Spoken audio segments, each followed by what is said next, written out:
அப்படிங்கிற ஒரு 20 வயசு பையன் எப்போவுமே கிராமத்தில் கன்னியாகவே இருக்கிறான். ஆனால் மிகவும் நல்ல பையனாக இருக்கிறான்.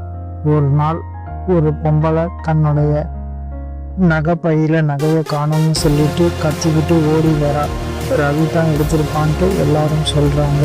ஊரில் இருக்கிற எல்லாரும் அவங்க குற்றவாளி மாதிரி நிற்க வச்சு விசாரிக்கிறாங்க, ஊர் தலைவர்கள் எல்லாருமே. அப்போ எல்லாருமே நீ தான் திருடி இருக்க, நீயே சொல்லிடுன்னு சொல்லி மாட்டுறாங்க. ரவி சிரிச்சுக்கிட்டு அந்த இடத்துல நிற்கிறான் கோவப்படாமல். அப்போ ஒரு சின்ன பையன் ஊறி வந்து, அம்மா நம்மளுடைய நாய் தான் நகையை கொண்டு போய் வீட்டுக்கு பின்னாடி கூட்டிருக்குன்னு சொல்கிறான். இதை கேட்டதும் எல்லாருடைய முகமும் மாறிடுது. மன்னிச்சுக்கோப்பா, நாங்கள் இன்னும் எல்லாரும் தப்பாக நினச்சிட்டோம். இன்னும் தான் ஜெயிக்கணும், இன்னும் கொஞ்சம் நேரமாகும்.